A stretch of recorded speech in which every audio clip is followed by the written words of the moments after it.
Ça fait plaisir de pouvoir vous partager, en fait, mon expérience et quelques projets, mais surtout une approche par rapport à la rénovation. Donc, les clés d'une rénovation réussie. En gros, je vais vous parler un peu de mon expérience de 35 ans et plus de pratiques de construction et rénovation de maisons saines et écologiques. Je vais axer beaucoup sur la réflexion, réfléchir avant d'agir, c'est-à-dire se poser les bonnes questions. Pourquoi? Pourquoi on fait ça? Qu'est-ce qu'on fait? Quoi? Le pourquoi, le comment, le quand, le combien. Combien ça va coûter? Donc, de planifier, on dit, le site, quand on fait une construction, le site. Là, c'est planifier. On planifie jamais trop. Et l'importance d'avoir une vision de départ et de voir où est-ce qu'on s'en va. Donc, je vais vous donner des clés, des secrets de cette réflexion-là, des idées, des choix stratégiques et durabilité. Donc, l'enveloppe du bâtiment qui est évidemment le confort, qui est aussi la dépense en énergie, les systèmes et les finis. Ensuite, les cuisines et les salles de bain, parce que quand on rénove, on fait souvent surtout des cuisines et des salles de bain, dans le sens que, oui, les finis de plancher, tout ça, mais une fois l'enveloppe mise à niveau, cuisine, salle de bain, puis une conclusion, donc l'idée d'une réflexion en profondeur, d'une planification stratégique, de faire des choix durables et écologiques. Donc, pour ceux qui ne me connaissent pas, je suis née comme, je dirais pas je suis née architecte écologique, mais je suis née là-dedans dans le sens que ça a toujours fait partie de mes valeurs profondes. Et quand j'ai trouvé quand j'ai découvert l'architecture, c'est vraiment ça que je voulais faire. Mais aussi, à travers des voyages, je me suis conscientisée par rapport à mes valeurs, justement, écologiques de longue date. Et ça s'est fait tout seul de dire l'architecture et l'écologie ensemble, les maisons saines. Et quand on s'est rencontré avec André au départ, on avait l'impression d'être la SCHL, dans le sens que tout le monde nous appelait pour avoir des questions et on était à peu près les seuls, en tout cas moi au tout début. Et donc, au départ, j'avais fondé la Station québécoise de géobiologie parce qu'avec des voyages en Europe et tout ça, je me suis sensibilisée à ça. J'étais fascinée par tout ça. J'ai fait le DEC, le bac, la maîtrise de la scolarité de doctorat en architecture, formation en biobiologie, feng shui, géobiologie, géométrie sacrée. En fait, tout ce qui tourne autour de la santé physique, mentale, spirituelle, à tous les niveaux. Le bien-être, la santé. Donc, j'ai fait plus de 2000 projets écologiques à ce jour. Donc, j'ai pas grand-chose que j'ai pas vu, fait, entendu dans ce domaine. Donc, en faisant des maisons solaires passives, c'est-à-dire que pour moi, tout ce que je fais est solaire passif, écologique, tout ça, c'est plus la question de est-ce qu'on veut ou pas la certification, mais pour moi, ça fait partie de la base. On s'en va vers ça. Les nouveaux codes vont devenir... Donc, j'ai eu la chance d'avoir beaucoup de couverture médiatique parce que et de faire toutes sortes d'émissions de radio, de télé avec Clémence Desrochers, avec toutes sortes de monde qui disaient, c'est quoi ça, une maison écologique? Qu'est-ce que ça mange en hiver? Alors, parce que c'était pas un mot, maison puis écologie, là, c'était pas connu, c'était pas quelque chose qui existait. C'est quoi ça, une maison saine? C'est quoi une maison malsaine, etc. Donc, il y a eu beaucoup d'entrevues, il a fait beaucoup d'articles et beaucoup de conférences et beaucoup tout ça. Donc, je vais d'abord, avant de commencer la dimension de la réflexion, de dire c'est quoi les dimensions pour moi de l'écologie. Mais la dimension humaine avant tout. Tu sais, là, on parle beaucoup de local là, depuis d'intervenants locaux depuis les derniers mois, la dernière année, surtout les derniers mois. Mais pour moi, ça fait partie, les intervenants locaux, des entreprises éthiques. C'est pas juste le matériel, c'est comme toute la chaîne, comment qui a été produit avec quelle valeur, l'authenticité, la transparence, l'économie circulaire, et puis de mettre la priorité sur la santé. La dimension matérielle, c'est-à-dire vraiment, on parle de matériaux durables, performants, sans émissions toxiques, recyclés le plus possible. Et en rouge, lire les étiquettes. Moi, je n'achète rien sans lire les étiquettes. Qu'est-ce qu'il y a là-dedans? Quand tu commences à avoir 15 ingrédients, merci beaucoup, dans n'importe quoi. Donc, mais même les matériaux. Qu'est-ce qu'il y a là-dedans? qu'est-ce que je vais respirer, toucher, etc. Ensuite, la dimension environnementale, bien, c'est notre empreinte, notre niveau de conscience par rapport à notre empreinte environnementale, donc de choisir le plus possible des produits à faible impact, action et consommation éco-responsable, etc. Et toute la question de un achat, un vote. Hein. J'ai investi, je vais payer un peu plus cher parce que c'est fait ici, parce que pour telle raison.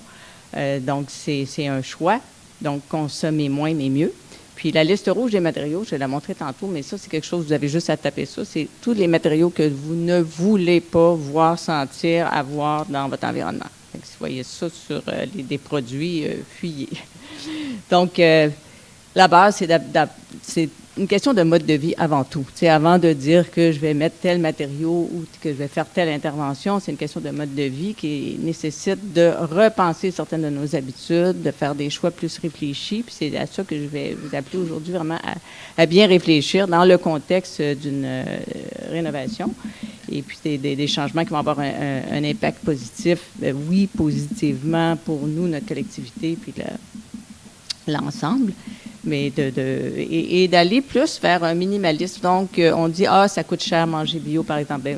Si j'avais une amie, si je compare avec ce qu'elle achète, puis ce que moi j'achète, moi, j'ai eu 3 enfants avec des couches de coton, etc., il y a longtemps, puis j'ai mangé bio, puis j'étais vraiment une totale huluberlue, dans tout mon milieu. Mais j'ai toujours persisté. Mais, tu sais, c'est une question de dire, si j'investis dans une alimentation biologique, bien, j'achète pas toutes sortes de cochonneries qui coûtent encore bien plus cher, fait que finalement, ça coûte pas plus cher. C'est une question de valeur. Donc, réfléchir avant d'agir. On commence avec le quoi. Donc, se poser les bonnes questions, quoi, pourquoi, comment, quand et combien. Donc, le quoi, c'est qu'est-ce que je veux faire exactement. Définir le projet dans le contexte donc d'une rénovation ou d'une construction, ça s'applique tout à fait dans les deux cas. Donc, est-ce que j'agrandis par l'intérieur ou par l'extérieur? Des fois, dans des contextes, on essaye d'agrandir par l'intérieur, c'est-à-dire de reconsidérer l'espace avant de juste dire « j'ai besoin d'agrandir, je manque d'espace » et de rationaliser notre espace. Puis de définir, est-ce qu'on veut justement changer les finis? Est-ce qu'on doit refaire, est-ce que je dois absolument refaire ma cuisine? Est-ce que je peux juste changer les portes? Est-ce que je suis obligée de tout arracher? Est-ce que c'est une relocalisation des pièces? Est-ce que c'est un ajout d'étage, agrandissement? Ça, donc, définir, c'est quoi la liste des besoins? Puis la liste des besoins, bien, c'est les mettre par ordre de priorité. Parce que finalement, il y a bien des besoins qu'on se dit, bien, j'ai-tu vraiment besoin de ça? Mais c'est de faire la liste. C'est quoi les irritants?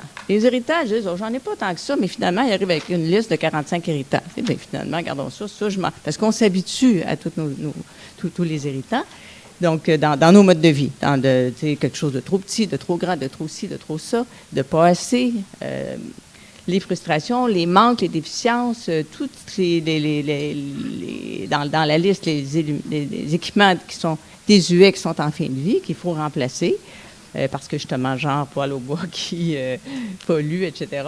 Les incertitudes, les questions. Donc, il faut vraiment dresser des listes pour dire qu'est-ce qui est essentiel. Puis, je dis toujours le oui, le non, le peut-être. Il y a du oui, puis il y a des choses qui changent de quand. Oui, c'est un incontournable, c'est non négociable, il faut changer telle chose dans la maison. Les non, c'est ce qu'on veut pas. Je veux pas que ça coûte plus que de temps. J'ai pas besoin finalement de changer, de tout changer, hein, parce que c'est la mode ou parce que c'est la tendance. Puis là, peut-être, on n'est pas certain, mais on est en désaccord. Hein. Un pense qu'on devrait, soit dans un couple ou dans la famille. Donc, le oui, non, peut-être, nous aide. Le non définit le oui. Des fois, on commence à dire qu'est-ce qu'on veut pas pour savoir qu'est-ce qu'on veut, que ce soit pour une construction ou une rénovation. Puis de définir, excusez, il y a beaucoup d'anglicisme, mais souvent, ça vient du lead, puis on est au Québec, là, puis il y a des mots qui parlent, c'est comme les must, oui, les priorités. Et tu sais, les must, là, c'est, il n'y a pas de projet si je ne fais pas ça. Il n'y a pas de projet si j'avais une chose à faire. Est-ce que c'est rénover la cuisine? Est-ce que j'ai besoin de changer le système de chauffage? Est-ce que j'ai besoin d'isoler? Est-ce que j'ai besoin de changer les fenêtres? Il n'y a pas de projet s'il n'y a pas ça. C'est vraiment les essentiels. Puis, les options, c'est les nice to have. Ben oui, après ça, dépendant des coûts, dépendant de la qualité dans laquelle on va vouloir investir plus, par exemple, que ce soit les fenêtres, que ce soit un système de chauffage, etc., c'est des options qui vont améliorer notre qualité de vie. Puis, le wish list, c'est les gâteries. De dire, si on arrive dans un coût de projet où on ne dépasse pas trop puis on a bien contrôlé, ben c'est des petits imprévus dans lesquels on va choisir de se gâter. Donc, et la question dans tout ça, c'est de se demander, bon, est-ce que j'en ai vraiment besoin? Est-ce que ça va me rendre heureux de faire cette chose-là? Bien, finalement, c'est-tu parce que c'est une tendance? C'est-tu parce que... Il faut se poser les vraies questions essentielles parce que c'est de là que ça part pour pas non seulement pas dépenser inutilement, mais faire les bons choix.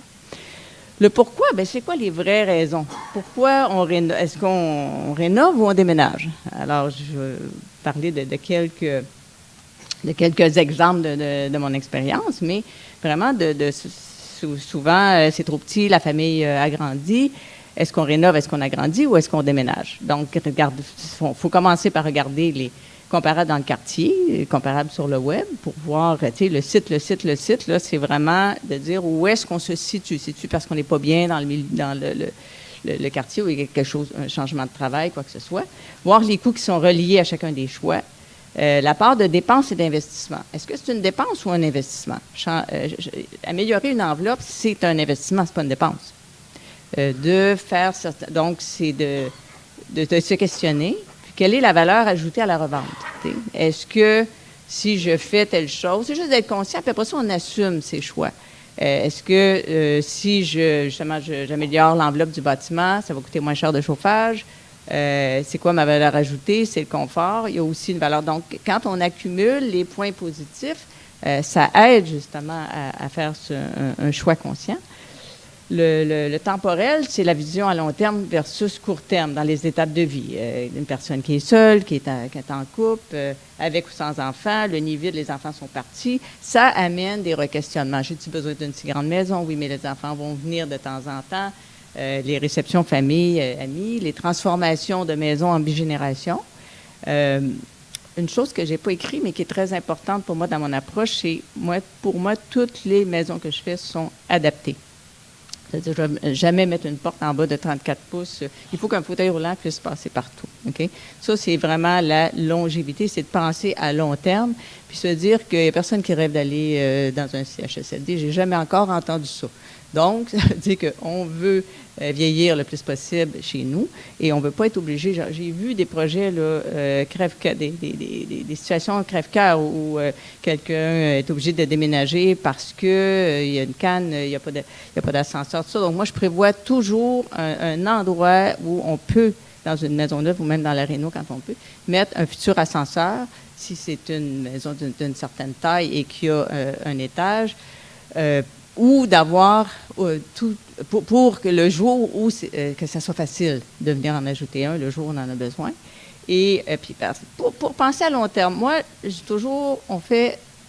ma vision, c'est que je fais une maison pour 250 ans. OK? Fait que c'est pas comme pour la semaine prochaine, dans un mois, dans 6 mois, dans 10 mois, qu'est-ce qui va se passer. Je le pense sur 250 ans. Plus que si c'est bon pour 250 ans, ça va être bon, ça va pour longtemps, mais il y a des bâtiments que ce soit dans les vieux quartiers, tout ça, qui sont restés intègres parce qu'ils ont été bien construits, bien faits, mais dans le sens de penser à long terme et penser plus loin que notre petit espace de vie ou notre petit temps de vie dans le bâtiment où on va rénover ou agrandir ou acheter ou construire. Mais c'est d'avoir une vision que... en fait, ça donne de la valeur à la maison. On ne le fait pas parce que ça donne. C'est une question de vision puis de valeur. Mais de dire qu'on le prévoit à long terme et donc, quand je disais de faire des portes plus larges, d'avoir de l'espace pour circuler et de penser que une personne ne sera pas obligée de déménager parce que la maison ne peut pas accueillir une marchette à fauteuil roulant ou qu'il n'y a pas d'autonomie. Donc, c'est cette dimension temporelle-là. Donc, il y a des choix qui sont très personnels, des choix de... On ne peut pas dire, j'ai tellement vu là, des situations de rénovation où les gens, pour vendre, ont changé les cuisines et les salles de bain. Okay? Puis là, le nouveau acheteur arrive. Puis là, il arrache tout. C'est neuf.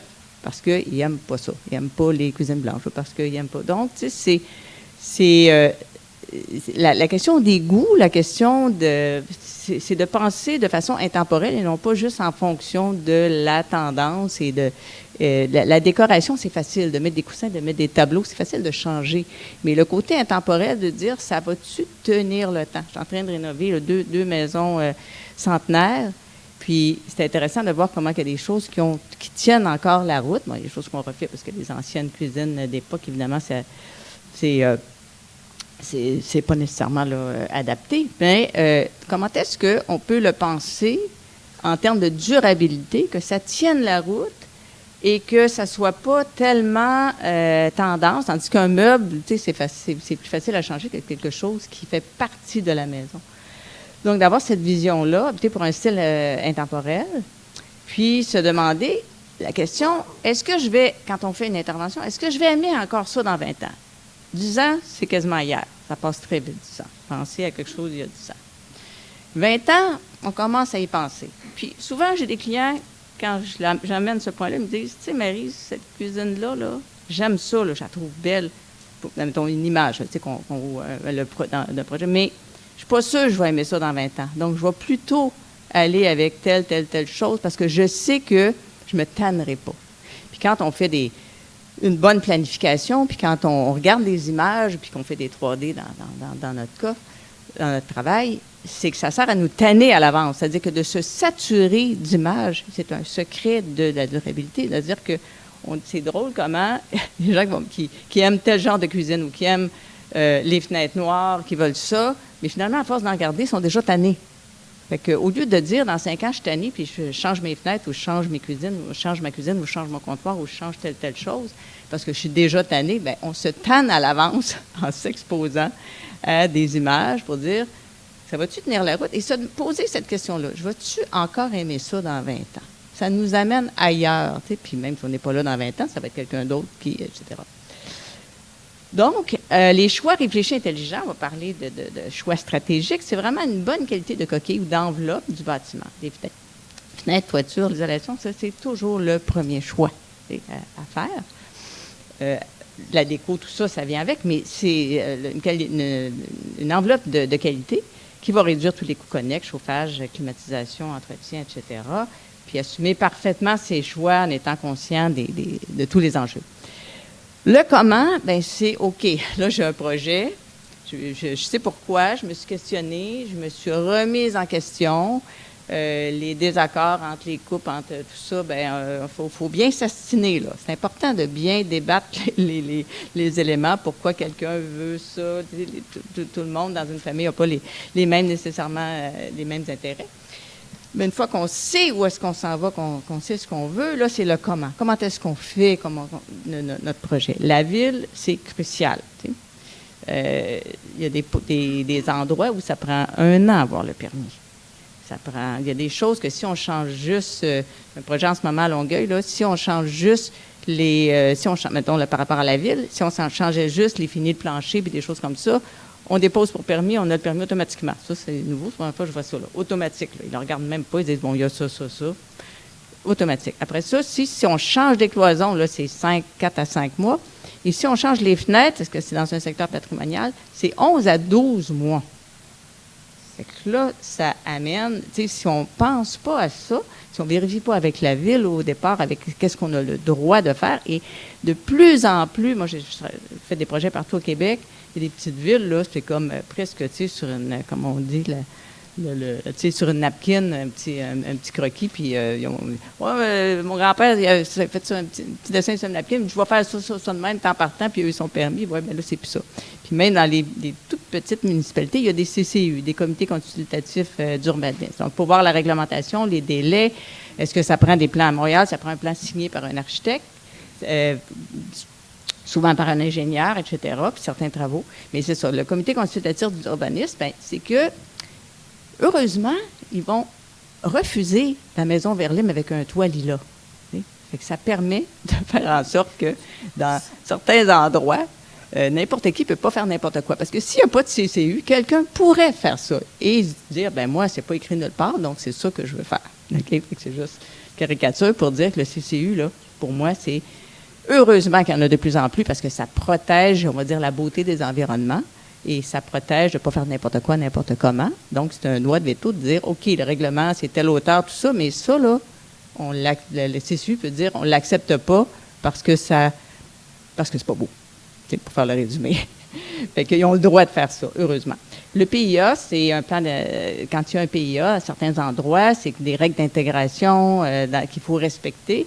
Fait que ça, faut savoir. Puis quand il y a des sites patrimoniaux et historiques, bien, il y a des enjeux aussi, là, où il faut que ça passe devant le CCU. Puis là, notre projet que je vais vous montrer à la fin, là, à la Malbaie, là, bien là, il y avait des petits carreaux. C'est la dernière, en fait, maison là, sur le chemin des Falaises, la dernière qui reste intégrale, là, des maisons qui ont été faites il y a 100 ans par des estivants là, qui venaient pour passer l'été, tout ça, et puis avec les bonnes et toutes leurs, etc.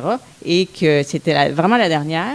Puis on s'est fait au devoir, justement, de la conserver, d'être un témoin du temps et de ne pas commencer à toute la maquiller puis la défaire. Mais là, c'était vraiment les petits carreaux, tu sais, comment est-ce que de dire, OK, on ne va pas faire non plus du faux vieux, on respecte, mais j'ai juste fait une réinterprétation en disant, ben là, c'est parce que des petits carreaux partout, on ne voit rien là, de beau fleuve, là, tu sais. C'est pas comme s'il y avait quelque chose d'horrible à voir, là, c'est le fleuve.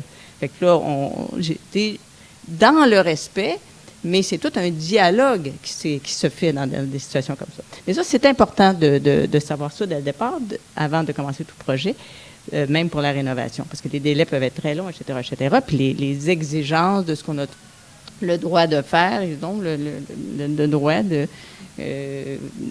d'exiger que ça soit fait comme les conditions d'origine. Sur le plateau, là, c'est devenu maniaque à un moment donné. Là. Vraiment, il fallait faire des recherches sur c'était comme ça à telle époque, puis leur faire là, ils ont un petit peu, parce que ça devenait tellement long et tellement coûteux aussi, qu'ils ont un petit peu là, réadouci, mais c'est important de vérifier ces choses-là. Ensuite, le comment aussi, demander conseil à des professionnels expérimentés. C'est pas évident de passer à travers toutes les étapes et les 434 choix qu'il y a à faire quand on fait un projet. Bien, il y en a que, tu sais, il faut les faire, ces choix-là. Puis si on ne les fait pas, bien, qui va les faire? Est-ce que c'est l'entrepreneur? Est-ce que ça va se faire par défaut? Là, je parle, mettons, pour une maison complète. Quand c'est une rénovation, c'est une partie de ça. Donc, l'important, c'est d'avoir une vision de rentabilité, que l'investissement soit rentable et non pas, en bon québécois, garrocher notre argent par les fenêtres et faire n'importe quoi, n'importe comment.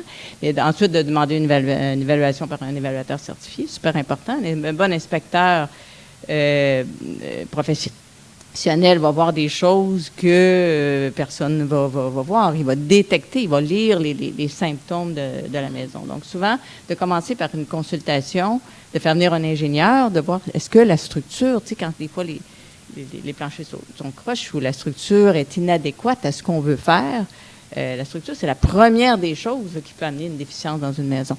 La beauté, là, c'est le couronnement, là, mais si ça ne tient pas, ça va être bien beau, mais ça ne fonctionne pas.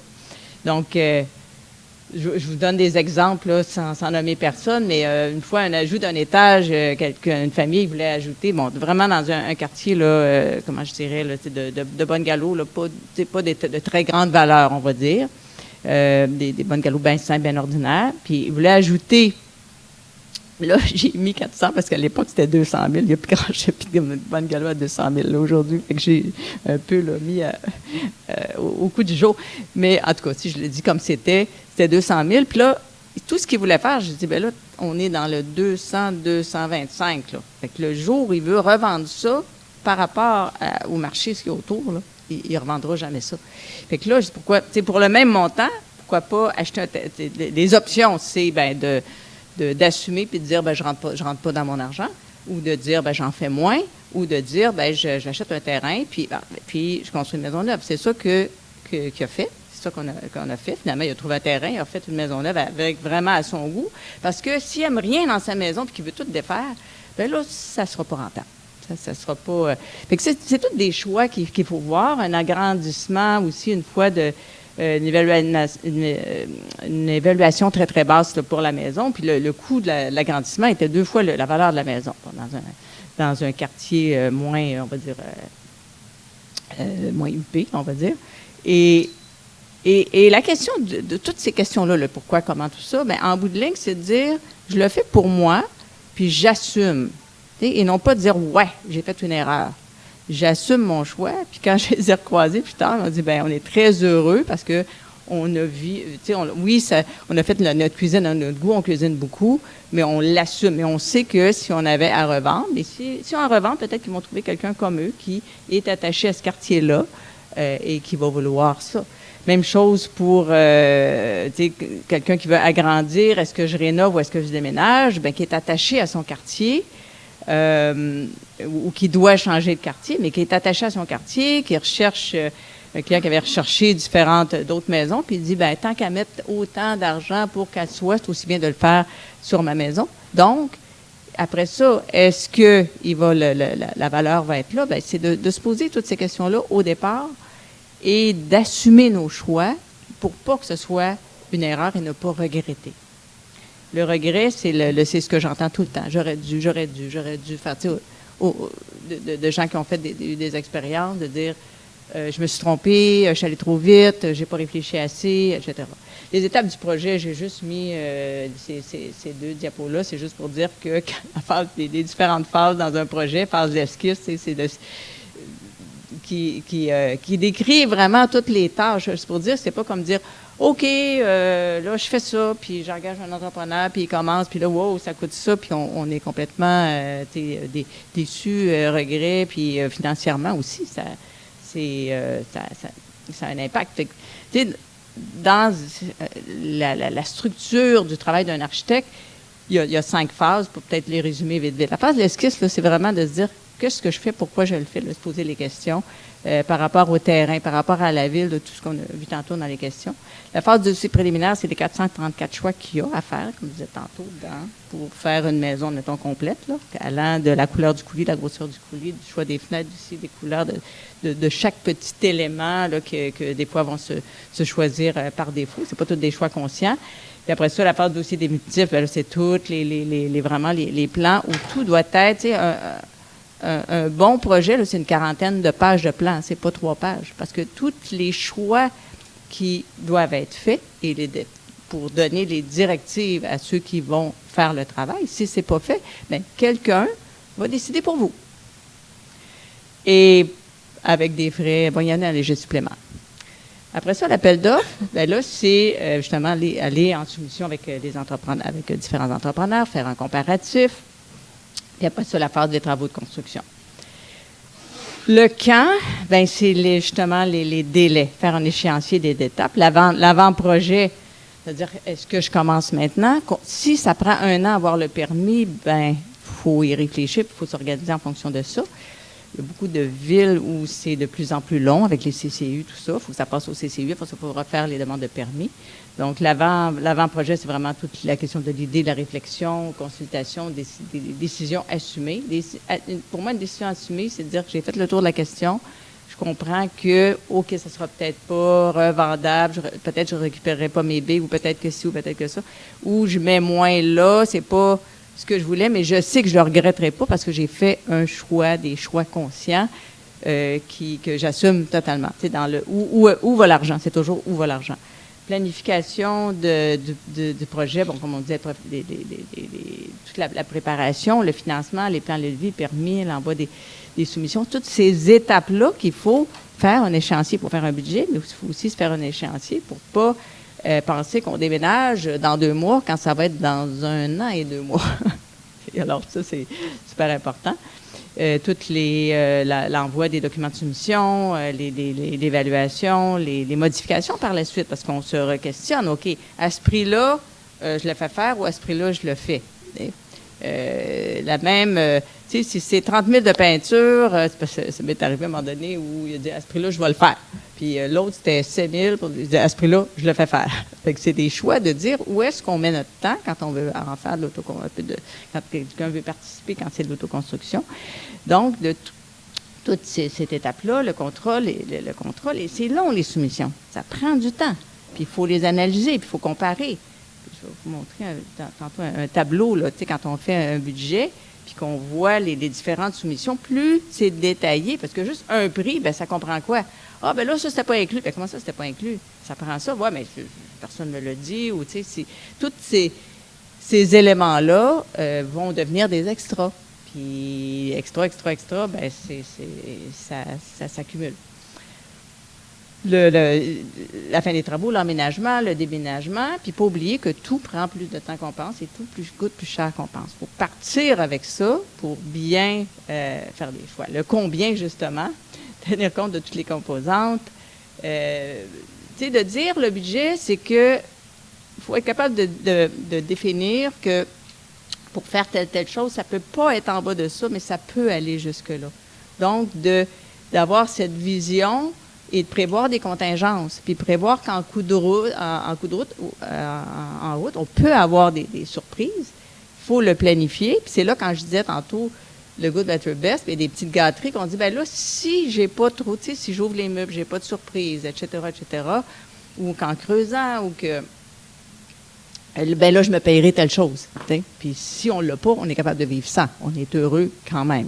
C'est juste pour ça j'appelle ça les gâteries. Donc, l'approche good, better, best, puis ça se traduit, mais ça se traduit le bon, le mieux, le meilleur. C'est comme le bon, la bête et le truand. Là. Ça ressemble à ça. Là. Mais le good, là, ça fait la job. Okay? Un choix de dire ça fait la job, mais c'est pas cheap. Cheap, c'est la mauvaise qualité qui est un mauvais investissement. C'est jeter son argent par les fenêtres, acheter quelque chose de cheap. Okay? Mais le good, ça fait le travail. Donc, par exemple, une poignée de porte à 40 $, c'est good. À 250, c'est best. Il y en a à 1200, des poignées de porte. On parle juste d'une poignée de porte. Là. Ça existe. Okay? Mais pas à 15 $. Celle à 15 $, on n'aimera pas personne dans les grandes surfaces, n'importe quoi, elle ne durera pas. Puis le robinet, pas cher, il ne durera pas. La cartouche, il n'y a pas de cartouche, il n'y a pas dans le robinet, etc. Ça va couler. C'est écrit, là, dans le ciel, que ça va couler puis que ça ne fonctionnera pas. Fait que ça, c'est un mauvais investissement. Fait que le good, c'est que ça fait le travail, puis on n'a pas besoin. Puis ça, c'est drôle comment ça change aussi. Quelque chose qui est des fois pour un client qui va être super important, puis dire, ben non, ça, c'est bien plus important. Fait que ça fait la job. Je n'ai pas besoin de tel élément. Le better, bien, c'est un choix qui a un impact positif sur la qualité de vie. De dire, je vais mettre un petit peu plus, puis je vais avoir un meilleur retour sur mon investissement. Je vais mettre des meilleures fenêtres, je vais mettre je vais me payer, tu sais, je pourrais mettre les sanitaires, les appareils de plomberie, tous les luminaires, tout ça, je pourrais mettre, tu sais, il y en a à tous les prix, là, dans tout. Quand je parlais d'une poignée de porte, là, mais multiplié par 434 fois. Sauf, bon, il y a des choses que c'est un coulis de céramique, là. Mais je veux dire, dans tous les éléments décoratifs, comme les luminaires, les sanitaires, les carreaux de céramique, il y en a à tous les prix. Fait que, comment balancer ça? Comment faire des choix conscients entre le good, le better puis le best? Puis le best, mais des fois, c'est des choses qu'on rêve depuis des années, qu'on peut se payer, qui valent leur investissement, comme, par exemple, la géothermie, les fenêtres à verre triple. Puis on ne parle pas de luxe, là. On ne parle pas de luxe... mais tu sais, que quelqu'un dise, je me paye ce luxe-là, si en bout de ligne, il arrive dans son budget et qu'il est encore capable de se le payer, c'est son choix. Mais la question de dire que, par exemple, de la géothermie, ben, c'est quoi, là, justement, on parlait tantôt avec toutes les subventions, etc., mais la rentabilité, si on calcule la rentabilité de la géothermie ou fenêtre avec verre triple, etc., ou par exemple une toilette bidet avec siège chauffant pour quelqu'un, là, ça peut être wow, là, la chose la plus extraordinaire là, pour cette personne-là, alors que l'autre, ça en fout complètement, puis c'est même, il n'en veut même pas.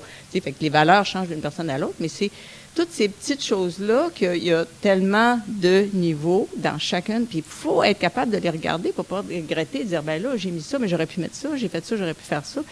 Puis comme je dis, on n'entend que ça, des regrets, là. Regardez des gens qui ont fait des rénovations autour de vous, là. Il y en a combien qui sont là, totalement heureux, satisfaits, bonheur total? Pas tant que ça, okay? Parce que ça n'a pas été pensé, puis ça n'a pas été questionné. Fait que quand, tu sais, on peut piger dans le BES, comme je disais, c'est le budget de contingence des pas dépensés, puis d'évaluer la maison. C'est important aussi d'évaluer la maison avant et après les rénovations pour dire les choix qu'on fait, c'est quoi la valeur ajoutée. C'est pas juste de dire, je vais faire quelque chose pour ça va donner la valeur à la maison, mais c'est quoi la valeur que ça donne à la maison? Est-ce que ça améliore votre qualité de vie? Est-ce que ça vous rend plus heureux? Tu sais, c'est quoi? Ça va. Parce que monsieur tout le monde, là, n'existe pas. Tu sais, ça va être de faire quelque chose ça va donner de la valeur à la maison. C'est ça qu'il faut questionner. Pour donner la vraie valeur à la maison, mais la vraie valeur, c'est la qualité de vie avant tout. Budget de projet, ça, c'est un exemple de fichier où il faut vraiment tout chiffrer, chacun des éléments allant des infrastructures, de la maison, la décoration, les stars, là, ça coûte cher. Les rideaux, ça coûte cher. Fait que la personne qui n'a pas calculé tout ça, puis qui arrive en fin en disant « Wow, j'avais pas prévu ça, j'avais pas prévu le paysagement », en fait, personne ne prévoit. Là, ils ont un budget, puis ils n'ajoutent pas tous les éléments autour de ça, bien souvent. Puis là, le go, no go, ça se traduit mal. C'est on avance, on reconsidère, on abandonne le projet. Quelqu'un, comme je dis, j'en ai eu des clients là, que j'ai fait beaucoup de consultations pour dire ce que vous voulez faire, là, ça ne coûte pas ça, ça coûte ça. Ça vaut-tu pour cette maison-là? Pas sûr. Fait que réfléchissez, puis il y en a qui me reviennent en disant ouais, j'ai réfléchi, j'assume, OK, mais je vais réduire un peu. Fait que c'est soit qu'on avance un go, OK, je suis capable de me le payer ou j'ai besoin de faire ça ou telle chose. On reconsidère, on dit, finalement, c'est important, mais ça ne l'est plus tant que ça. Qu'est-ce que je peux faire de mieux avec mon argent que de le mettre là-dessus quand c'est une option? Et puis,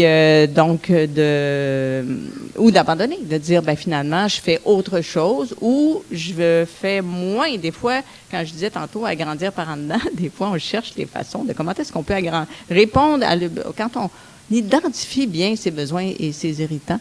On est capable d'agrandir par en dedans sans nécessairement penser qu'il faut faire telle chose. Donc, c'est le temps de reconsidérer, puis de voir avec le financement, etc., puis de dire, est-ce que j'en ai vraiment besoin? De se poser toujours cette question-là. Est-ce que ça va vraiment servir? T'sais, on t'achète plein de choses, puis finalement, ça ne sert pas. Et puis, est-ce que je vais encore aimer ça dans 20 ans? Donc, dans les choix stratégiques, l'enveloppe, c'est la première des choses. Avant la beauté puis toute l'amélioration de tout ça, c'est l'enveloppe. Donc, une toiture de bardeau d'asphalte va durer 20-25 ans, un toit de métal, 50 à 100 ans, puis ça peut être repeint, puis dépendant des qualités. Donc, il faut se dire, est-ce que j'investis dans la durabilité? Est-ce que je suis... Tu sais, dans tous ces choix-là, il faut se dire, si j'avais, une fois que c'est terminé, si j'avais à vendre demain matin, l'autre demain matin, est-ce que je récupère mes billes? Et si je reste là jusqu'à la fin de mes jours, est-ce que je vais être heureux de mes choix en disant, je ne l'ai pas fait pour la valeur, pour la revente? Est-ce que j'ai fait les bons choix? Ou est-ce que c'est une maison qui va aller aux enfants, puis la personne va dire, je vais le faire pour pas que mes enfants, etc., quand ils héritent, parce qu'ils veulent rester dans la maison longtemps, pas que j'aille à le refaire. Fait qu'on sent, il y a des gens qui vont dire, je m'emprunte de l'argent, je vais payer ça, mais c'est un investissement, parce que j'aurai pas à refaire le toit 4 fois, même si on sera peut-être plus là dans 100 ans. Le parement, il y a une question d'esthétique, le bois, le parement métallique, la maçonnerie. Le bois, opaque, faut le repeindre aux 20 ans. Puis encore là, dépendant des façades nord et sud. Le semi-transparent aux 7 ans. Parement métallique, une 50aine d'années.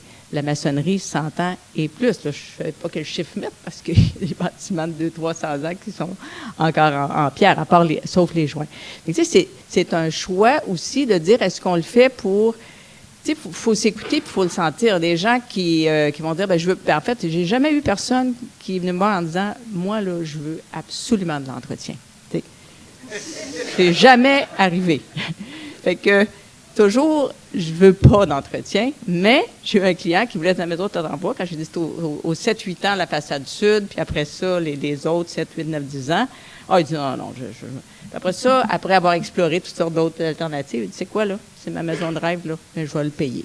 Puis là, il m'appelle après 8 ans. Là, Maryse, là, je la fais. Maryse, elle m'a dit, je fasse la façade sud à 8 ans. Là, je la fais faire. Puis l'année prochaine. Mais il dit, je suis content parce que j'assume mon choix. Puis il y a des gens qui vont regarder des parements de métal, qui disent, je veux ça, mais ils arrivent à côté puis ils disent, non, C'est mon chalet, non, je suis pas capable, j'aime pas ça. Je veux pas ça. Fait que je vais le payer, l'entretien. C'est ça, assumer les choix. Puis d'autres gens ils aiment ça autant un que l'autre, puis il n'y a pas une petite différence de coût, mais pas tant, dépendant des choix. Fait que, tu sais, c'est pas juste de regarder des images sur Internet, là. Tu sais, des fois, il faut voir le matériau, il faut le toucher, puis il faut se dire, je vais-tu encore aimer ça dans 20 ans? La maçonnerie, bien, ça coûte cher. C'est sûr que, bon, dans le sens que faire toute une maison en maçonnerie, là, c'est très cher. Fait que c'est sûr que ça joue sur le budget, à moins d'être dans un secteur historique. Les fenêtres, bien, verre double, verre triple. C'est sûr que le verre triple, il y a un retour sur l'investissement, le confort aussi, c'est certain. Faire des choix là, entre le PVC et le PVC, une bride de bois recouverte d'aluminium. Éviter les fenêtres entièrement en aluminium, des grandes portes patio. Quand on est à côté, là, on sent le froid. C'est quand même conducteur. L'isolation, bien, cellulose, laine de roche, uréthane de soya, donc des matériaux là, de qualité écologique. Un mur. La première chose, là, c'est l'enveloppe. Là. Moi, je ne fais pas des murs en bas de 30-40, R30-40, couper tous les ponts thermiques, un 2 pouces, c'est-à-dire, mettons, isolé avec la cellulose, ça va chercher toutes les petites interstices entre les 2 par 6. Après ça, un 2 pouces qui va couper tous les ponts thermiques, parce que quand on a des grandes ouvertures, là, j'ai 4 2 par 6, j'ai un petit espace, puis j'ai un autre 4 2 par 6 parce que j'ai une autre grande fenêtre. Fait que cette isolation-là, s'il n'y a pas l'isolant rigide, c'est pas fort, là. Ça va être du air, pas grand-chose. Fait que c'est là où l'isolation, c'est le confort, mais c'est aussi la valeur de revente. J'ai un client, une maison que j'ai faite à Sutton, qui a reçu une lettre d'Hydro-Québec pour dire, vous avez la maison la plus performante dans votre catégorie, coûte le moins cher d'électricité. Parce qu'on a fait une double ossature. Puis, tu sais, au début, il a investi. Puis là, il était tellement fier là, de dire, regarde, j'ai la maison qui coûte le moins cher en... Puis ça coûtait là, rien, là, d'électricité. Parce que il a mis des bonnes fenêtres. Il a investi dans sa coquille. Puis là, il y a eu les résultats. Fait que c'est sûr que pour la revente, de dire, bien, ça coûte tant d'électricité par année versus tant, ça a un impact. Il y en a qui s'en foutent parce qu'ils disent, je l'achète, cette maison-là, parce que c'est dans le quartier ou tout ça. Puis même la géothermie, c'est pas nécessairement non plus un argument. Il y en a qui s'en foutent, qu'il y ait de la géothermie ou pas, de dire que ça coûte moins cher, ils vont acheter la maison pour autre chose. Tu sais, il faut le faire pour soi, mais pour certaines personnes, ça a un impact de dire, cette maison-là coûte tant. C'est-à-dire, si vous cherchez une maison, puis vous comparez, cette maison-là coûte tant à chauffer par année, on veut voir les factures d'électricité, puis cette maison-là coûte 4 fois moins cher, bien, c'est sûr que c'est un incitatif, mais c'est aussi pour le confort puis de faire les choses intelligemment. On ne peut pas penser aujourd'hui, là, en 2025, là, faire une maison pas isolée là, parfaitement, là, en coupant tous les ponts thermiques. Là. Ça, c'est vraiment, vraiment, vraiment la base. Après ça, un bon système de chauffage-climatisation. Bien, les plaintes électriques, les unités murales de climatisation, là, c'est pas l'idéal parce que les unités murales, ça va pas, ça climatise pas partout. Puis avant, on disait, ben ça allait de moins 30 à moins 30, de plus 30 à moins 30, dans les gros pics. Mais là, maintenant, c'est moins 40 à plus 40. Là, on en a eu des étés là, extrêmement chauds. C'est pas nécessairement... Moi, je suis vraiment pour la ventilation naturelle. Je vais créer des effets de cheminée, une fenêtre là, pour que ça tire l'air, pour avoir une ventilation naturelle le plus possible. Que tout soit le plus possible naturel, mais ça prend des systèmes et puis ils sont là pour complémenter. C'est qu'une fois qu'on est capable de bien aérer, mais quand tu fais des rendus des 30-40 puis qu'on n'est pas capable de dormir ou qu'on n'est pas bien, ben là, ça prend des bons systèmes. Et puis, il y a différentes approches. Unité gainable, il y a des petites unités, c'est comme une petite mini-fournaise qui se met soit dans les plafonds ou dans les planchers, qui est comme une pieuvre qui va aller distribuer la chaleur et la climatisation. Il y a les planchers de béton d'aile chauffante à l'eau chaude qu'on fait de plus en plus, qui sont vraiment très agréables, parce que c'est tout ce qui est en fait, puis je ne l'ai pas mis là-dedans, mais aussi les radiateurs EcoRad, là, qui sont, mettons, ceux qui ont des plaintes électriques, là, de remplacer. EcoRad, ils recyclent les anciens, comme on en voit là ici. Je ne sais pas s'il y en a d'autre côté, comme on voit là. Les anciens radiateurs à eau chaude, ils les recyclent, ils mettent un liquide dedans, et c'est juste branché électrique. Donc, ça fait le même... Le chauffage radiant, c'est qu'il chauffe nos os, notre corps. Ça nous pénètre. On a une sensation de bien-être, puis ça développe des endorphines. Le plancher chauffant radiant béton, même chose. Les radiateurs, même chose. Tout ce qui est un chauffage radiant versus juste brasser de l'air. Fait que ça peut être une alternative vraiment intéressante, puis ça coûte moins cher de chauffage aussi, de remplacer des plaintes électriques ou de mettre dans un projet des chauffages comme ça. Mais ça prend un échangeur d'air, puis ça prend du chauffage et de la climatisation. Donc, idéalement, ça prend finalement en bout de ligne, pour une maison d'une certaine taille, là, un système central. Géothermie, il faut calculer justement le calcul, il faut pouvoir faire le calcul de rentabilité, le retour sur l'investissement. Moi, je dis, avant d'investir dans la géothermie, là, on commence par investir dans une enveloppe de qualité, d'avoir une bonne isolation, des bonnes fenêtres, un système de chauffage performant. Et vraiment, là, pour l'avoir fait, c'est sûr qu'avec des grosses subventions, là, ça vaut la peine, la géothermie. Moi, j'ai fait de la géothermie il y a 35 ans, là, c'est de la quoi? C'était même pas connu, là. Mais puis ça coûtait cher, puis c'était vraiment là, les gens là, qui vous disent « Ah, ça me coûtera plus rien de chauffage. » Bien, pas tout à fait, mais en tout cas, c'était un investissement. Mais aujourd'hui, mais pour moi, là, ça serait ridicule de faire une maison cheap puis de mettre de la géothermie, pour dire qu'on va économiser. Parce que le confort ne sera pas là. Pas juste une question d'argent, c'est une question de confort aussi. Donc, de commencer par faire vraiment là, une enveloppe très, très performante, qui va être confortable et qui va réduire les coûts de consommation. En ce moment, là, on ne paye pas cher notre électricité, mais ça ne veut pas dire que ça va être encore comme ça dans 2, 5, 10, 20 ans. On ne le sait pas. Et ça reste une dépense. Hein? Donc, tout ce qu'on peut, quand c'est bien fait, l'enveloppe. Bon, des exemples de planchers de béton poli au diamant, quand c'est vraiment que ça reste sur le béton. Il y en a qui n'aiment pas l'effet béton. C'est sûr que quand on met des planchers de béton comme ça, on essaye de complémenter avec du bois parce que blanc-gris, blanc-gris, blanc-gris, là, ça fait une vie en noir et blanc. Fait que c'est juste... puis il y en a qui vont mettre je sais pas si j'en ai mis un petit peu plus loin, là, mais il y en a qui vont mettre du plancher d'ingénierie. On ne peut pas mettre du bois normal, c'est soit du plancher d'ingénierie ou qui vont mettre de la céramique. Évidemment, ça prend un salon écologique. Dans les choix stratégiques de durabilité, bon, cuisine et salle de bain, la conception, planification, du rangement, puis du rangement. On n'en a jamais assez de rangement. En avez-vous trop de rangement? On n'en a jamais assez de rangement. C'est sûr qu'on peut se débarrasser des affaires là, qu'on a en trop. C'est la première des choses à faire, là, c'est de faire le ménage. Parce que des choses que... mais du rangement intelligent, dans le sens que tout ce qui est... Aujourd'hui, les cuisines, là, c'est tellement, tellement efficace, avec des systèmes de tiroirs où on ouvre, on va chercher la chose qui est en arrière. Parce que je suis certaine que si vous avez une dépense, vous n'avez pas de tablette coulissante, ce qui est en arrière, là, ça fait-tu 1 an, 2 ans, 3 ans, 4 ans, 5 ans, 10 ans peut-être qui sont là. Puis qu'est-ce que vous allez faire? Vous allez les jeter dans la poubelle. Fait que c'est là où faut une cuisine vraiment bien pensée, là, c'est génial. Tout a sa place. Et puis avec un garde-manger séparé. Garde-manger séparé, c'est un peu le backstore. C'est l'arrière-boutique où on peut un peu stocker, acheter en gros, éviter, là, tu sais, il y avait, il y a quelques années, Nourrir, où on arrivait avec nos pots, puis on pouvait acheter là, en vrac, maintenant moins, mais il y a toutes sortes d'endroits où on peut acheter plus en gros, parce que pour éviter le suremballage, etc., pour se rapprocher du zéro déchet. Fait que faire une cuisine zéro déchet là, avec un petit... C'est pour ça que dans les garde-manger, on peut laisser les appareils là. Ils nous attendent, là, puis ils nous invitent à les utiliser, que ce soit un petit composteur, que ce soit un déshydrateur, que ce soit, etc. Dans une cuisine écologique, c'est justement d'utiliser tous ces petits appareils-là, mais qui soient utilisables parce qu'on les voit. Si on ne les voit pas, c'est en bas, le blender. Je suis certaine que si vous avez un blender ou un appareil comme ça qui est dans le fond du Lazy Susan ou dans le fond de l'armoire, vous l'utilisez 2 fois par année. Puis encore.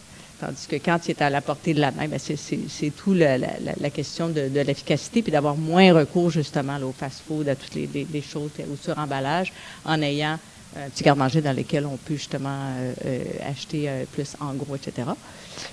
Donc, style intemporel, super important dans les cuisines, là, parce que puis quand je disais de se tanner d'avance, là, ça n'a pas de bon sens de dire, ah ben là, ça fait 5 ans ma cuisine, puis je suis déjà tannée.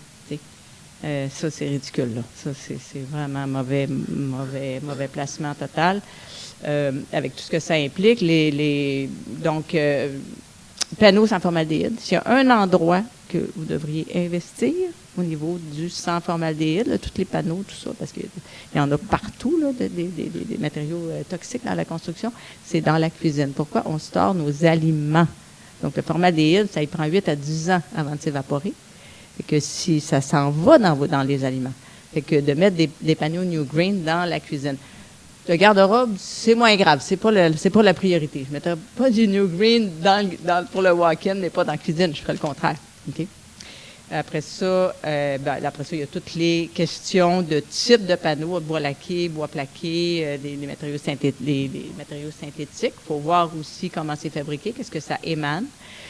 Les comptoirs durables, attention, granit à cause de la radioactivité, le quartz, la colle. André le parlait, là, on ne va pas commencer à arriver pour choisir notre plaque de granit avec notre machine. Vraiment, ça ne se vend pas nécessairement au coin de la rue là, pour tester la radioactivité du granit. Pour ceux qui ne savent pas, j'ai déjà lu des articles où il y a des chefs cuisiniers là, qui travaillent là, depuis, mettons, 40 ans là, devant une plaque de granit, là, qui ont vraiment un cancer, là, puis au niveau, là, exactement là où...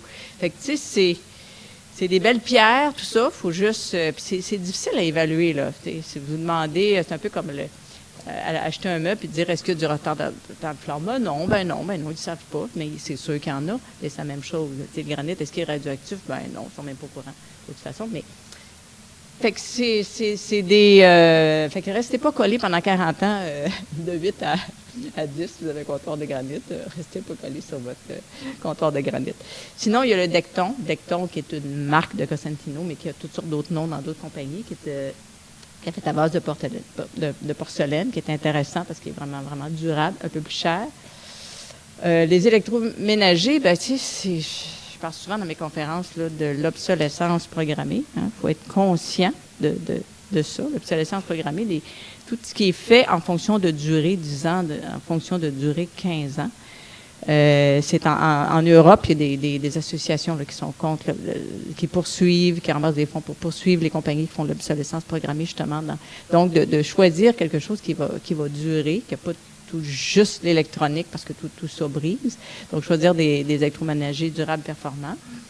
Éviter tout ce qui est gaz. Puis, si vous avez une cuisinière au gaz, il faut vraiment partir la hotte pour évacuer là, les odeurs de gaz. Dans les salles de bain, des choix de sanitaires, robinets à faible débit, ce qu'on appelle water sense. Évidemment, c'est une question d'économiser l'eau, mais aussi l'eau chaude. En fait, c'est vraiment des choix écologiques intelligents, des choix de fini de céramique pour les murs, les douches, les dosseraient, éviter qu'il y ait de l'eau, parce que c'est sûr que même même sur une vanité, même si c'est juste, si on décide de ne pas investir, parce que c'est pas une question que j'ai pas d'argent. L'argent, elle va où?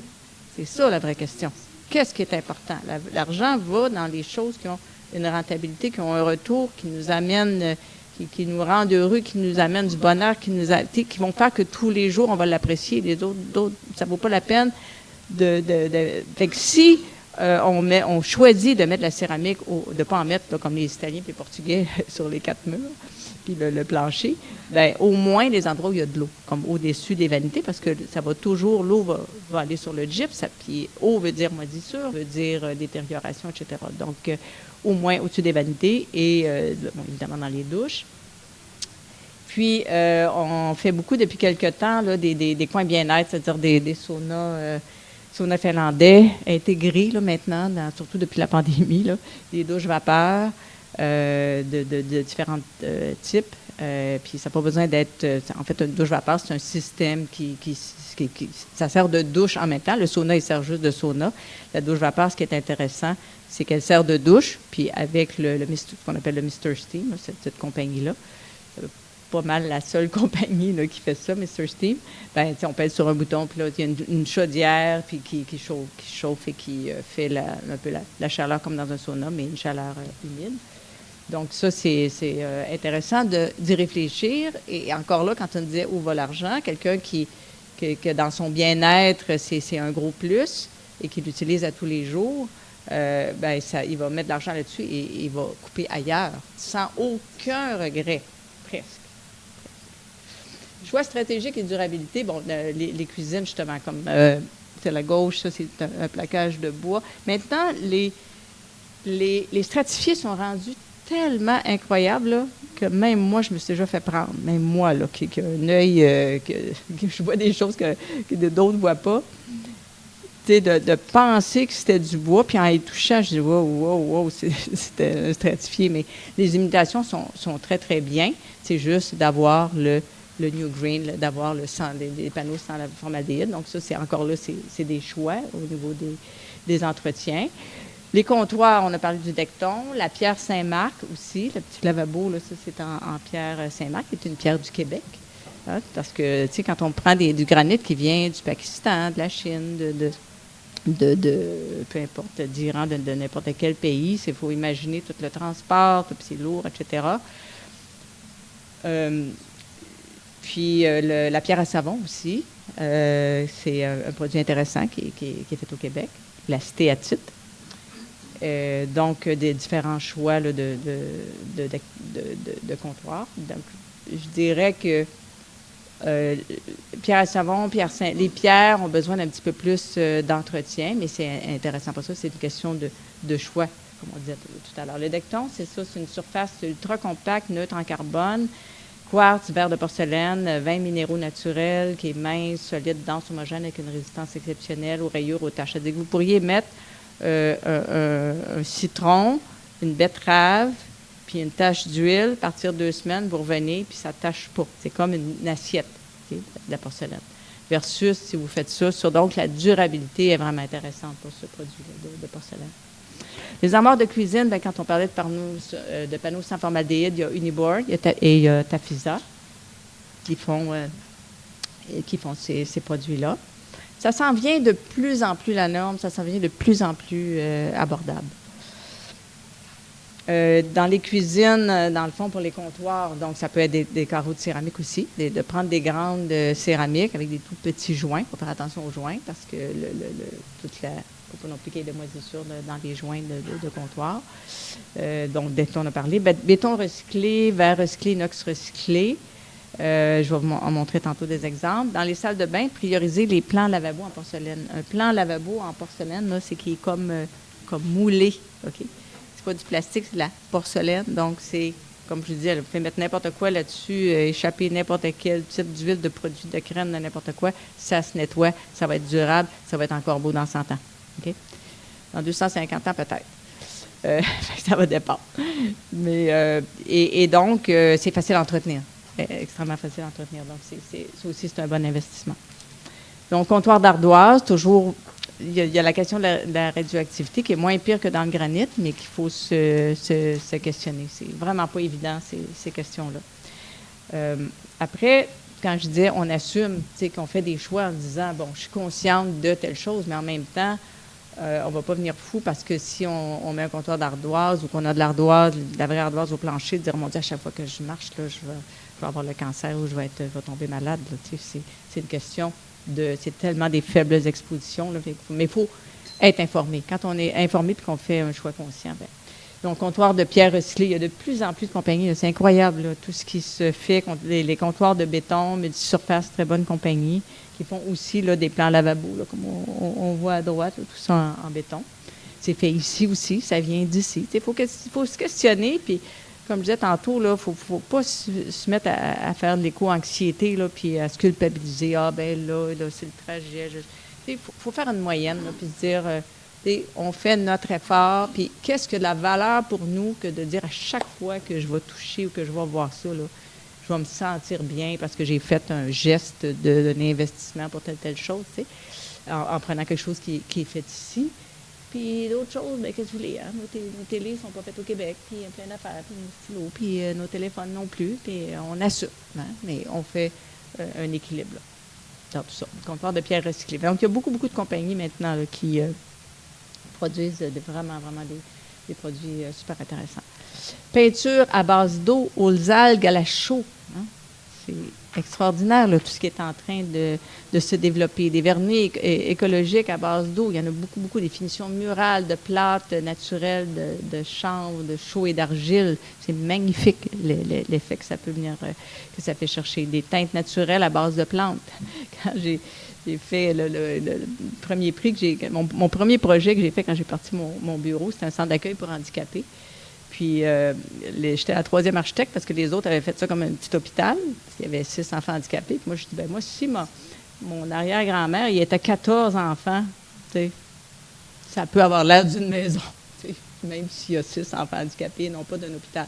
Fait que oui, il y avait des trucs de sortie, mais ça a tout été fait complètement naturel, avec, tu sais, même pas de contreplaqué. Je faisais la planche vraiment là, extrême, là, vraiment. La planche à 45, aucun contreplaqué, foyer de masse, toutes les teintures naturelles. J'avais fait venir la peinture d'Allemagne parce qu'il n'y en avait pas ici, puis je mélangeais moi-même les pigments des couleurs parce qu'il fallait acheter les pigments à part. Fait que mais aujourd'hui, il y a tellement de belles teintures de peinture. Les huiles naturelles Broda. Broda, c'est d'ici, c'est fait à Saint-Tite.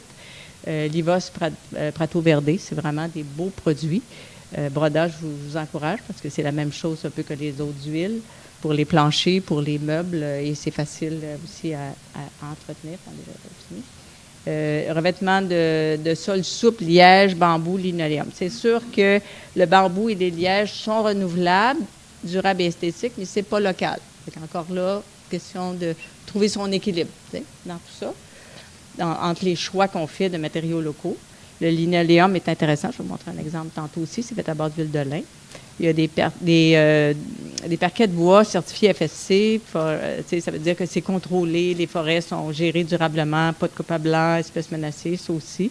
C'est pas si cher que ça. Là, dans les maisons Lead que je fais, souvent, tout du bois FSC, dépendant des endroits, c'est assez facile. Puis il y en a qui n'ont même pas de différence de coût. Et ça, là, c'est une question de conscience. C'est un choix de conscience de dire j'investis là-dedans. Puis c'est sûr que là, vous n'ouvrirez pas votre mur pour regarder votre 2x6 puis dire, tu sais, là. Mais ça fait partie de l'ensemble des choix qu'on fait, pas juste pour se donner bonne conscience, mais de qu'est-ce qui nous fait nous sentir bien dans le geste qu'on fait et que ça nous le rappelle à tous les jours. Carrelage à matériaux recyclés, il y a de plus en plus de verre recyclé, céramique recyclée.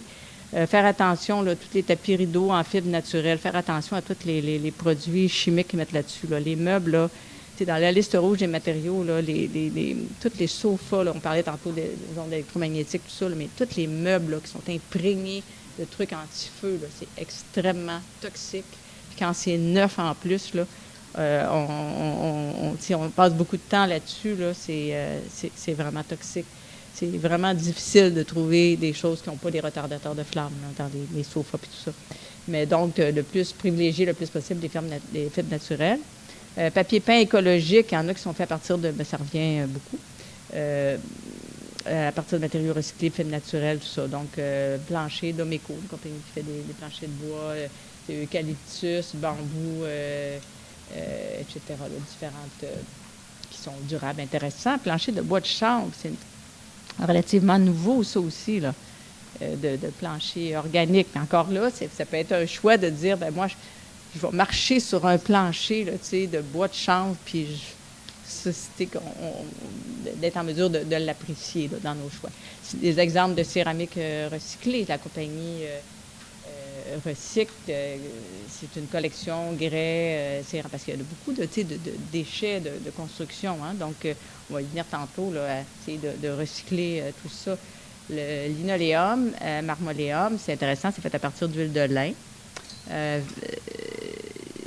De l'intérieur, je fais beaucoup de projets là, comme ça avec de la planche à l'intérieur. C'est-à-dire qu'au lieu de mettre le gyps, mettre de la planche, c'est intéressant aussi.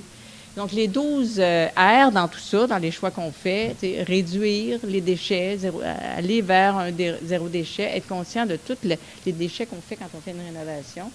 Quand on fait une rénovation LEED ou même pour une maison LEED, que ça soit dirigé à des sites d'éco-centres et que ça puisse être réutilisé. Il y a beaucoup de compagnies qui les réutilisent. Résister à tous les gadgets inutiles, superflus, refuser ça fait partie des premiers R du zéro déchet. Après ça, recycler, réparer, réutiliser.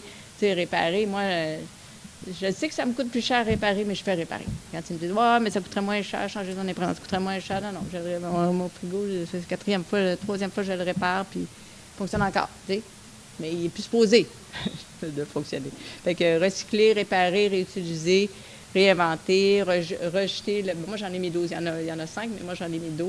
Donner, j'ai mis le R à la fin pour dire, ben, tu sais, de donner, composter. Il y a beaucoup de matériaux qui se compostent. Puis d'utiliser des choses compostables. Puis tu as ramené à une économie circulaire, là, tu sais, de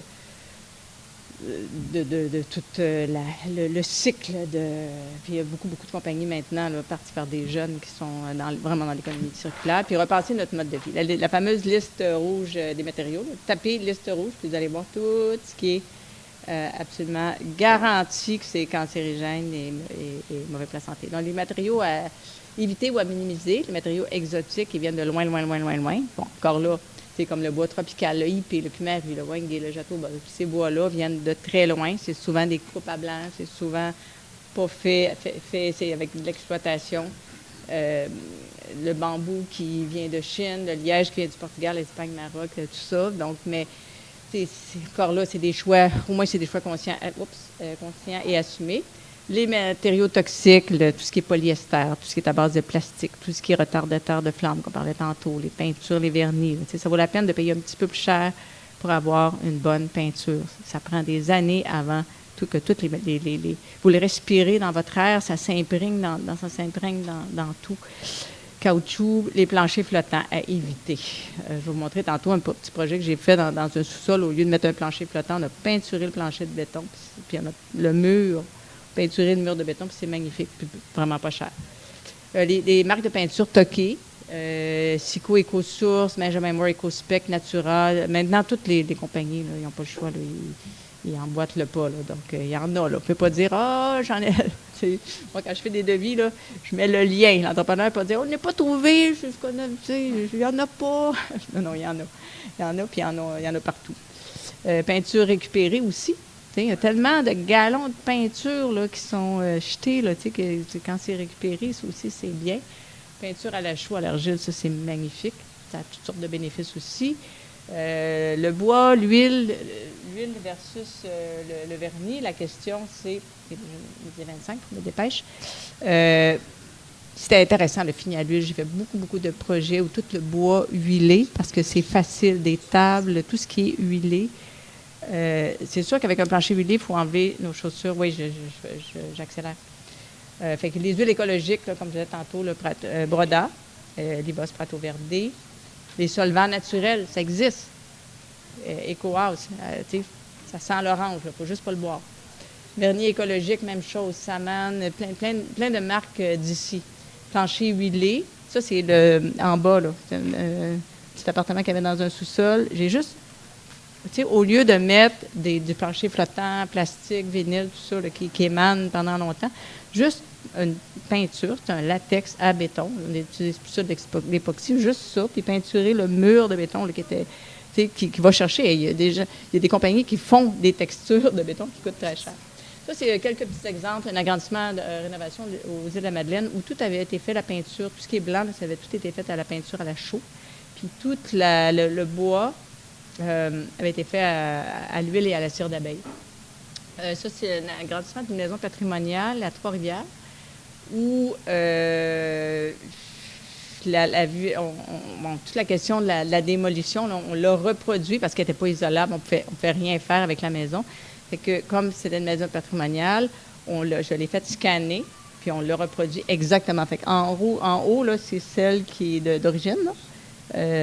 Et qui était, avec plein de défauts, tout ça. Puis après ça, on le reproduit exactement, puis il fait l'agrandissement, mais en gardant tout le caractère, en s'inspirant, en récupérant un paquet de matériaux et en gardant aussi l'esprit de cette maison-là. L'esprit de la maison ancestrale. Ça, c'est à la Malbaie. C'est une des dernières maisons qui reste sur le chemin des falaises, là, proche du manoir Richelieu. Tout en bois, mais pas isolé. Maison absolument pas isolée. Fait que, tu sais, on a fait, en fait, oui, il y a 3 pouces d'air qu'isolent dans le mur. On a fait un trou, puis c'est vraiment juste de l'air. Fait que, tu sais, on refait les cuisines. C'est là où les petits carreaux, là, ça passait au CCU 2 fois là, pour bien négocier, tu sais, entre reproduire exactement et, tu sais, refaire les cuisines, mais évidemment, avec toutes les commodités aujourd'hui. Ça, c'est l'agrandissement d'une maison des années 50, avec, donc de garder l'esprit, là, les avant, après, puis de garder l'esprit de la maison. Le projet RECO, pour terminer, par Architecture sans frontières, ça, c'est vraiment l'entreprise d'économie sociale, récupération, la vente de matériaux neufs, usagés, composants. Fait que tous ceux-là, comme à Montréal, Vieux-Montréal, Plateau, où il y a vraiment des belles composantes anciennes, eux récupèrent puis n'importe quel matériau, fait que des portes anciennes, etc. Fait que on peut aller porter des choses. C'est vraiment intéressant comme entreprise.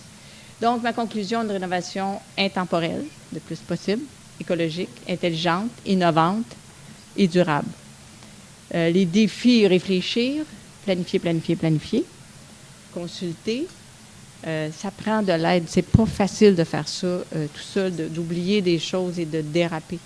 Faire des choix. Même nous, les architectes, quand on fait des choses pour nous, on consulte parce que c'est émotif, c'est notre argent, c'est des choix, c'est la durabilité, c'est difficile. Ça prend de la...